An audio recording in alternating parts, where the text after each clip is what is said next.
Hello friends, ఈ place గురించి ఎప్పుడైనా విన్నారా? 100 కాదు, 1000 కాదు, లాక్ ఆఫ్ శివలింగాస్ ఒక్కటే ప్లేస్ లో ఉంటాయి. అది కూడా మన కర్ణాటకలోనే. ఇప్పుడు మనము ఆ డివైన్ ప్లేస్ కోటిలింగేశ్వర టెంపుల్ లోనే ఉన్నాము. నిజంగా ఈ ప్లేస్ చూస్తే గూస్ బంప్స్ అయితే వస్తాయి.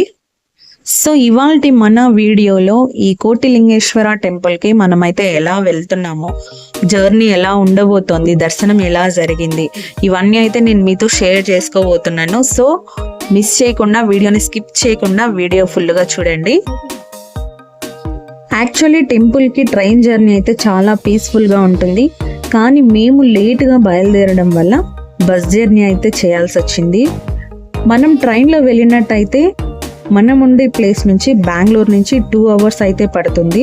బట్ మేము బస్సులో బయలుదేరాం కాబట్టి మాకు ఎక్స్ట్రా 1 hour 3 hours అయితే పట్టింది. ఫైనల్లీ మనమైతే రీచ్ అయిపోయేసాము లాక్స్ ఆఫ్ శివలింగాస్ ఉంటే కోటిలింగేశ్వరుని టెంపుల్కి.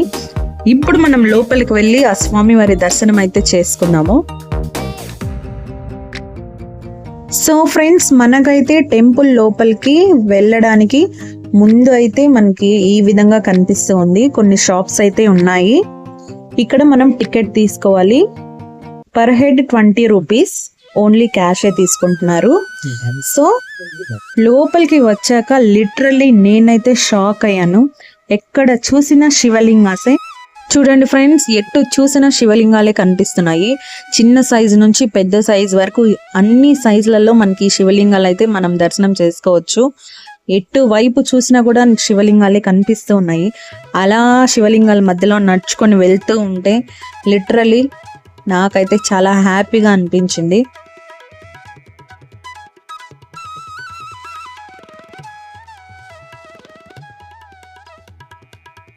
ఇప్పుడు మనం మెయిన్ గర్భగుడికి వెళ్తున్నాము. లైన్లో వెయిట్ చేస్తూ ఉన్నాము. ఫైనలీ శివలింగంకి క్లోజ్గా అయితే దర్శనం దొరికింది.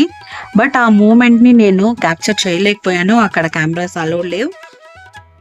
అలా స్వామివారి దర్శనం చేసుకున్న తర్వాత నేనైతే ఫ్యామిలీ కోసం, పిల్లల కోసం, మన ఛానల్ కోసం, అలాగే మీ అందరి కోసం కూడా ప్రేయర్ చేసుకున్నాను. మీరు కూడా కామెంట్స్లో ఓం నమ శివాయాన్ని టైప్ చేయండి. ఆ మహాదేవుని బ్లెస్సింగ్స్ మీకు ఎల్లప్పుడూ తోడుగా ఉంటాయి. దర్శనం అయితే కంప్లీట్ చేసుకొని ప్రసాదం అయితే తీసుకున్నాము. దర్శనం తర్వాత టెంపుల్ అలా వాక్ చేస్తూ ఉన్నాము.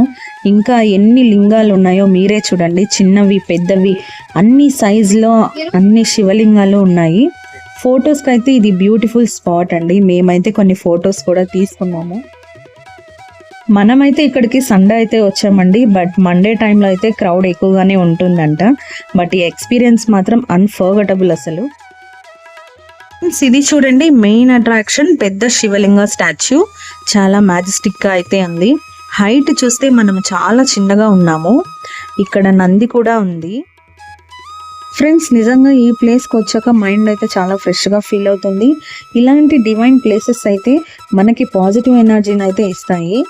సో ఫ్రెండ్స్, మీరు కనుక బెంగళూరు దగ్గర ఉన్నట్లయితే, లేదా మీరు బెంగళూరులో ఉన్నట్టయితే డెఫినెట్గా ఈ ప్లేస్ని అయితే విజిట్ చేయండి. ఇఫ్ ఆల్రెడీ మీరు విజిట్ చేసినట్టయితే మీరు ఎలా ఎక్స్పీరియన్స్ చేశారు, మీకు దర్శనం ఎలా జరిగిందనేది నాకు కింద కామెంట్ రూపంలో తెలియజేయండి. అలాగే ఫ్రెండ్స్, ఈ వీడియో మీకు నచ్చినట్టయితే ఒక చిన్న లైక్ అయితే ఇవ్వండి. మీ ఫ్రెండ్స్ అండ్ ఫ్యామిలీతో షేర్ చేసుకోండి. అలాగే మన ఛానల్ని సబ్స్క్రైబ్ చేయడం మర్చిపోకండి.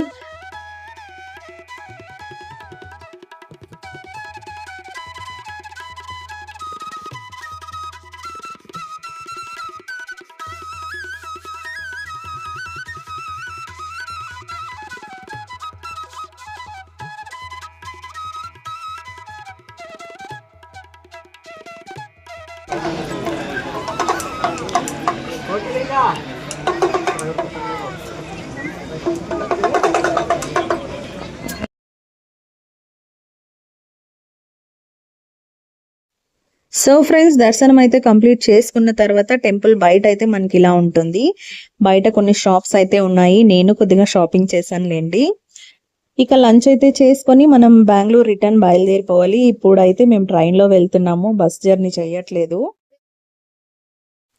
టెంపుల్ దగ్గర అయితే ఇలా పిల్లల చేతికి పారాని డిజైన్ అయితే వేయించానండి. ఒక్క హ్యాండ్కి 30 రూపీస్ అయితే తీసుకున్నారు.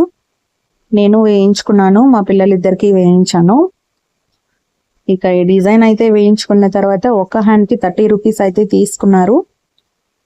ఇక డిజైన్ ని వేయించుకొని లంచ్ చేసుకొని మేమైతే స్టేషన్కి అయితే వచ్చేసాము.